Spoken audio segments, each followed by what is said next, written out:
Hello guys. So today we are going to hear a review regarding Acer Aspire 5. What are its specifications? And is it going to be worth your money? So just sit back and relax and let's hear it from our reviewer in this video. This is the Acer Aspire 5, and this laptop's got one feature that really sets it apart from others in the price range, and that's a dedicated GPU. Now, Acer makes a whole bunch of different variations of this model, but the one I've got with me today is the Acer Aspire 5 A515-51G. How's that for a mouthful?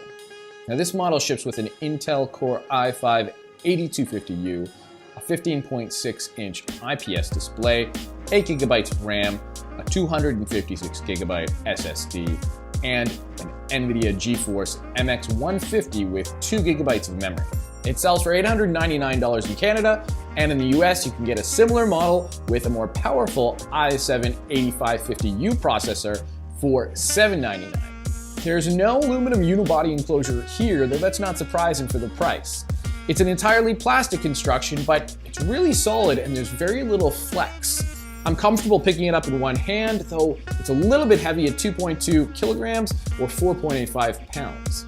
There's a good selection of legacy ports here. Along the left side, you've got a gigabit Ethernet connector, a USB-C connector, an HDMI port, a USB 3.0 connector, and an SD card slot. And along the right side, you've got the barrel connector for power, 2 USB 2.0 connectors, and a headphone jack.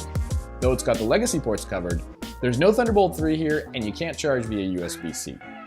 Let's get one thing out of the way. The display on this computer is a bit of a flaw. It's got a 15.6-inch screen with a 1920 by 1080 native resolution and a 16:9 aspect ratio. It's got an IPS display, so yes, it has excellent viewing angles, but it doesn't get very bright and the colors look washed out. Now in my model, a lot of backlight bleed was visible in the top right corner when I was viewing it at night or in the dark. On the other hand, the keyboard and the touchpad on this computer are better than average for the price. It's got good key travel, the keys aren't too soft or too firm. There's some wobble when you look closely, but the keys all strike evenly. Now, my model came with an international layout, which is common in Canada, but very annoying, especially the Enter key, but that's not Acer's fault. And I really like how the volume and brightness, which are the most commonly used controls, are close at hand. This keyboard does have a backlight, but the backlight could be better since it only has one level and it turns off after a few seconds of inactivity, which kind of defeats the purpose. The Aspire 5 has a Windows Precision touchpad that does the job well. Tracking is fine, multi-touch gestures work well, but it does register the occasional mistap. It's not a premium touchpad, it's not glass, and it can sound and feel a bit hollow, but it's better than a lot of other Windows touchpads out there. Performance is where things really get interesting. You get a lot of CPU and GPU horsepower for the price. I recorded an average Geekbench score of 14,021 and an average PCMark 10 score of 3,651, which compares very favorably with the much more expensive HP Spectre X360 that I recently reviewed, for example. So the laptop has both an integrated Intel UHD Graphics 620 chip for everyday tasks and a dedicated NVIDIA GeForce MX150 with 2 GB of memory that takes over automatically for more graphically intensive tasks. And the MX150 does a great job.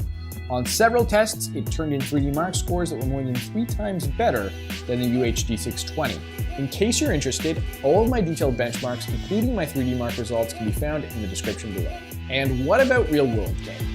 Well, I think you'll be able to do a good amount of gaming on this laptop at either medium or low settings. For example, Overwatch pushes out 67 frames per second on medium. The more graphically intensive Deus Ex Mankind Divided manages an average of 18 frames per second at medium, which is playable, but you'll probably enjoy it more if you turn things down to low. And Civilization 6, which is a beautiful but slower paced game, clocks about 60 FPS in the early game and dips to around 45 FPS in the mid game. The beauty of the MX150 is that it gives you the option to enjoy many different games without having to spend a lot of money. That being said, if you're a video game enthusiast, this probably isn't going to be enough power. As for storage, the SSD uses a serial ATA interface, which keeps costs down, but is a lot slower than the NVMe interface that they use in more expensive laptops, and the benchmarks show it. I measured an average sequential read speed of 523 megabytes per second and an average sequential write of 452 megabytes per second. Now, this is still an SSD, so those speeds aren't going to have a big impact on most productivity tasks. If you start to push the Aspire, the fans will kick on, and while they're not too loud, they can be a bit distracting at full speed. The bottom of the laptop does get warm under load, but I never found it uncomfortably hot. Battery life was pleasantly surprising. On PCMark 8, it scored 5 hours and 39 minutes, which is 40 minutes longer than the Surface laptop and 25 minutes longer than the HP Spectre X360. Now, keep in mind that that's at 50% brightness, which on this screen might be too dim for some, and these aren't real-world numbers. If you're just doing productivity tasks all day, add a couple hours. And if you're gaming, cut that number down considerably. This is a good time to mention that when I first started using this computer, I had some problems with wake from sleep. It simply wouldn't want to wake up sometimes, and I lost some work as a result of that. And I was going to ding this computer heavily for that, but I updated the BIOS and that seems to have solved the problem completely. The Aspire 5 has 2 speakers which are on the bottom of the laptop, which isn't great placement for speakers on a laptop because they're going to get muffled depending what surface you have it sitting on. The speakers get plenty loud enough, but I hope you didn't show up for bass because there ain't no bass here, son. This goes against me, it's dumb. I'm thinking he's less smart. It's like, see what I did there? Flows, get your swimwear. Top spot with the dead air, but about the boy we been there. We looking for the way out. Delivery when I take out. No tongue tie when I make out. No acne, bet I'll break out. So what's the take home here? While this laptop is a great choice if you need a laptop for work or for school, you don't want to spend a lot of money, and you still want to be able to game. It's not a good choice if high FPS or ultra settings are important to you. The most graphically intensive games are entirely unplayable on this computer, but that still leaves you with a great selection of games that perform well enough to keep you busy. As for build and features, again, nothing to complain about. The build, while entirely plastic, is surprisingly solid, and while it's missing some high-end features like Thunderbolt 3 and an NVMe SSD, you're unlikely to notice this in day-to-day use. The real disappointment is the somewhat poor display, which doesn't do the dedicated GPU justice. Still, the Acer Aspire 5 is a solid buy. So what do you think? Is the Aspire 5 really a gaming computer? Do you own the Aspire 5? If so, let me know what you like about it or what you don't. Do you have suggestions for other things I should review on my channel? If so, sound off in the comments and let me know. In the meantime, please remember to like, share, subscribe, and turn on notifications.